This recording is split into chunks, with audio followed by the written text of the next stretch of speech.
बैठो सब लोग बैठो, आप सबको मिलेगा। जो यूट्यूब पर जुड़ रहे हैं चैनल को सब्सक्राइब कर लें और शेयर कर लें। राधे राधे गुरुजी। जी गुरुजी आप सुल्तानपुर में आए, मुझे आपका दर्शन हुआ, मैं तो धन्य हो गई, मेरा पूरा सुल्तानपुर धन्य हो गया। खुश गुरुजी एक प्रश्न है मेरे दिल में, बहुत दिनों से मैं बहुत परेशान हूँ इस चीज़ को लेके।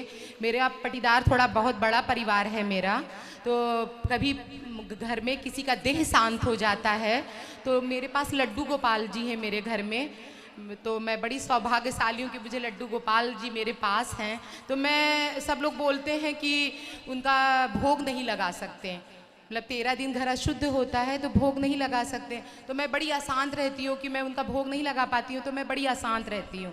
तो मेरी एक मित्र हैं, मेरी 2 सखी हैं एक, तो मैं उनके घर भेज देती हूँ लड्डू गोपाल को कि वहाँ पर मतलब भोग वोग लग जाया करे। कब कब जब परिवार में कुछ पटीदार में किसी का देह शांत हो जाता है तो ये स्थिति कभी कभी आती है। हाँ ठीक है, आप भेज देते हैं। अच्छा, मानसिक रूप से आप पूजा कर सकते हैं, मन से करते हैं तो मतलब मैं बड़ी अशांत रहती हूँ क्योंकि भोग नहीं लग पा रहा है। कोई बात नहीं, तो मानसिक रूप से आप भेज देते हैं वो भी ठीक है, मंदिर में रखवा दें या हाँ, मानसिक रूप से आप भोग लगाएं। मैं एक चीज और पूछना चाहती हूँ, लोग मुझे भ्रमित करते रहते हैं कि नहीं भेजना चाहिए अपने लड्डू गोपाल को किसी के घर, क्या ये गलत है कि सही है? मुझे मार्गदर्शन दीजिए। ठाकुर जी की सेवा यदि आप नहीं कर पाते, कोई और कर ले तो अच्छी बात है, कोई दिक्कत नहीं है, पर आप मानसिक रूप से जुड़ी रहिए। जी, मैं आपसे एक प्रश्न और कर सकती हूँ? गुरु जी, बस एक बात ये पूछना है कि बहुत पहले किसी ने गुरु मंत्र लिया हो किसी से, किसी और गुरु से, फिर वो अभी आपका कथा सुन रहे हैं बहुत लोग, तो आपके प्रति उनका भाव ज़्यादा आपके प्रति हो गया है, तो क्या वो दोबारा गुरु दीक्षा ले सकते हैं गुरु जी? यदि उनकी परंपरा सही है, गुरु मंत्र ठीक से लिया है, तो फिर मंत्र तो उनसे ही रहे, आप शिक्षा गुरु मान सकते हैं। यदि मंत्र भूल गए हो, कोई मंत्र याद ना हो, उस स्थिति में आप ले सकते हैं। ऐसे नहीं ले सकते हैं? आपके गुरु जी अच्छे हैं, मंत्र भी, परंपरा भी सही है, तो जरूरी नहीं होता।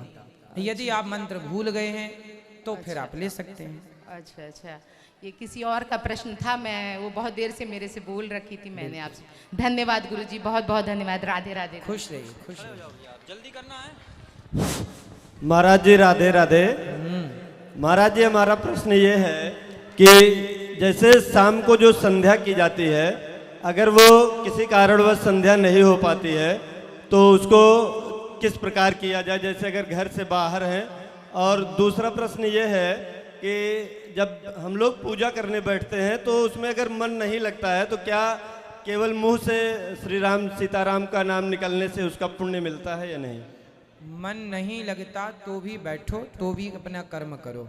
छोटे छोटे बच्चे स्कूल जाते हैं, उनका बिल्कुल मन नहीं लगता पढ़ाई में और ना स्कूल जाने में, पर जाते जाते जाते जाते एक दिन उनका मन लगने लग जाता है, वो पढ़ लिख के योग्य हो जाते हैं। मन ना लगने पर भी भगवान का चिंतन करो, कितने दिन नहीं लगेगा, कभी तो लगेगा। जी महाराज। और संध्या शाम को भगवान का स्मरण करके आप गायत्री जप सकते हैं मानसिक रूप से, और आप जहाँ है वहीं से भगवत चिंतन स्टार्ट कर दें, यही संध्या। जी महाराज, एक प्रश्न और है जी। मंगलवार हनुमान जी का व्रत क्या शाम को एक जैसे रोटी दूध या रोटी गुड़ खाया जा सकता है, या शाम को भी फलाहारी ही रहना उचित होगा? जैसा आपका आप चाहें, आप अपने से बनाओ कि आपको एक टाइम भोजन करना है, एक टाइम फलाहार, या दोनों टाइम फलाहार, या एक बार भोजन या एक बार फलाहार, वो आप निर्णय ले लीजिए। जी बहुत बहुत प्रणाम गुरु जी।